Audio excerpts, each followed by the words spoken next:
Over the past few months, I've had no shortage of emails come in that read something to the effect of, "Hey Tarks Gauntlet, thank you for showing interest in our game." And every single time it's for a game that I never heard of and looks like complete garbage. Like, just look at this one here.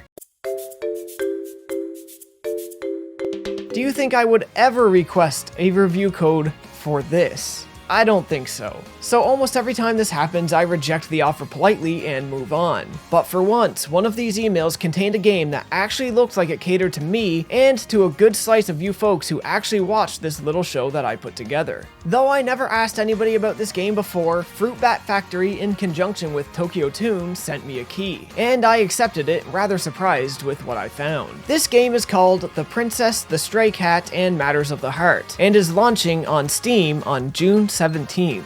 Well, yesterday, I guess, at the time of this video's upload. In essence, it's a pretty simple visual novel. There's not many mechanics and decision points are few and far between, but they do lend to giving the game multiple endings. The main character, our player character, is named Nora. At least I think that's how you say it, that's how it sounds to my ear. He's a pretty average protagonist with an overly affectionate, young and busty roommate named Shachi. Surprisingly though, for a rather fanservice heavy game, Nora isn't some balls-to-the-wall pervert. He actually has a sense of morality and decency. Shachi, on the other hand, well, here's the notes I took on her character as I was playing through the game and still trying to understand her.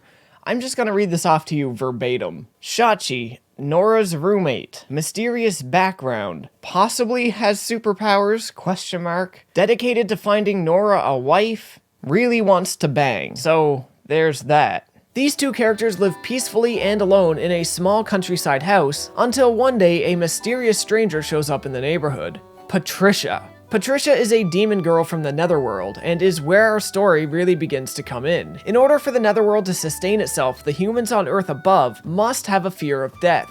Humans, for whatever reason, have been living with a greater sense of security than ever before, and the Netherworld is at risk of collapsing. So Patricia heads to Earth on her matriarch's command to bring about the utter destruction of man. Of course, things won't go quite according to plan. Very early into her trip to Earth, Patricia meets Nora, and her fish-out-of-water story begins. She's completely culture-shocked by what she finds on Earth, and this leads to many moments that pleasantly bring shitty movies like Encino Man to mind.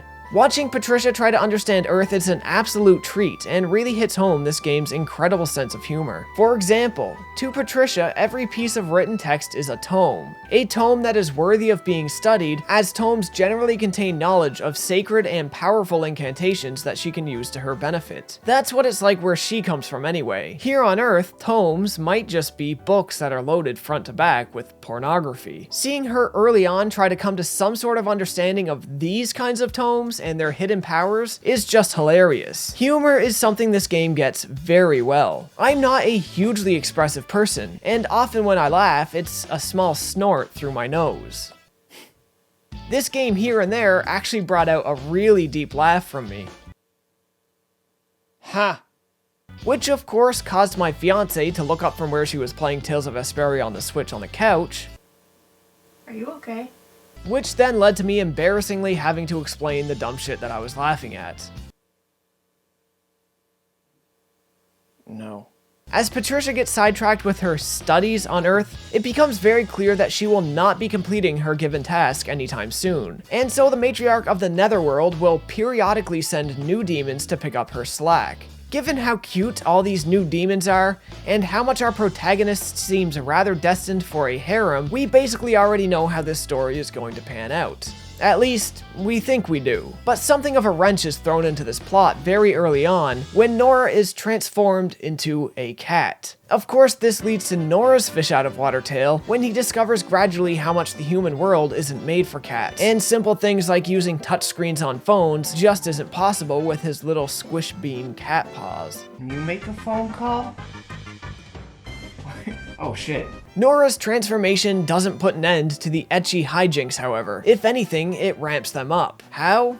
Well, bitches love cats, that's how. Overall, this is a really fun setup for an ecchi slice-of-life visual novel. Though I cherish its sense of humor more than anything else, the humor does taper off and take more of a backseat for the latter half of the game. There, things become more dramatic and more about the characters' relationships and romance. It does both genres, the comedy and romance, to a serviceable degree, but I think it's the comedy where it really shines the brightest. It's not an overly long game, with its main story clocking in at about 8 hours for a single playthrough, but along the way you will unlock events called musings, which act as mostly disposable little side stories that would otherwise be forced non-optional filler in a lesser visual novel. When you complete the game as well, if you just keep hitting continue from the main menu, you'll get a fun little side story centered around one of the game's slightly more sidelined characters. Most of the game is voice acted, save for the main character and descriptive text, and most of the voices are okay. Like usual, Japanese only, but okay. ここに描かれている女性は裸なの？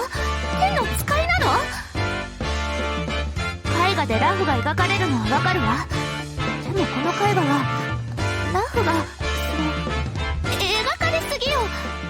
It will take some tweaking in the options menu to get all of the volumes set well so that each voice can be heard okay above the music. Some conversation flow feels a bit odd or detached here and there, but for the most part it's pretty good, as is the bulk of the translation job. On that note, there was a lot of people concerned early on that this would be a machine translation, or at the very least an edited MTL job. And if it is, they done a hell of a lot to edit this, cause it feels like a lot of work did go into the localization. The game's visuals are fantastic, and this chibi art is hella cute. The music is loaded with a surprising amount of great and fun tracks. 白木さんからの告白を断るためだけに朝原さんは嘘の彼女としてでっち上げようという考え。結果的にプレイボーイとなるかもしれませんが、あなたの親友は地に落ちるでしょう。 There are some odd tunes that feel a little underdeveloped, but they're not too common. If you find the font hard to read, this PC version of the game will allow you to choose from nearly anything in your computer's font library, so this shouldn't be a problem for anybody. Basic visual novel staples like galleries and music libraries are here, and thankfully the game also has a fully functional auto text progression system. The only time I've seen performance issues was when multiple graphics were loaded in or moving at once. There looks to be slowdown when this appears, but this definitely isn't a crippling thing in a visual novel. Now, there is one last thing I want to cover here. I didn't realize until halfway through this game, but this actually isn't my first time seeing this game. For those of us who were paying attention to Sony censorship in Japan early on, you may remember this screenshot here.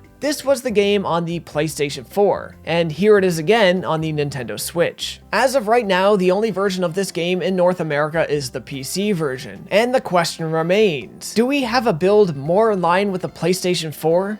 Or more in line with the Nintendo Switch? Well, let's take a look at that screenshot again in this game, and there it is.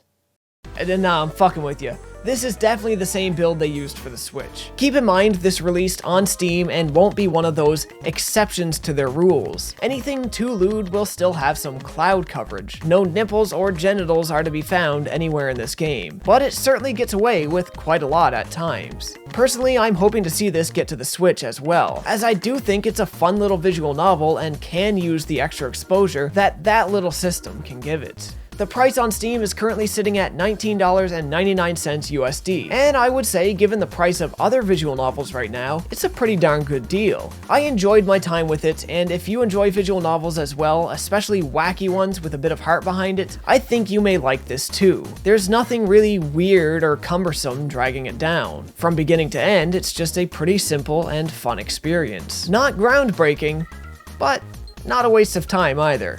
And that's all I'm gonna say on The Princess, the Stray Cat, and Matters of the Heart. If you enjoyed this video, you know the deal. Like, comment, subscribe. Links to socials and Patreon are all in the description below. Thank you once again, Tokyo Tune and Fruit Bat Factory for the review code, and as always, folks, thanks for watching.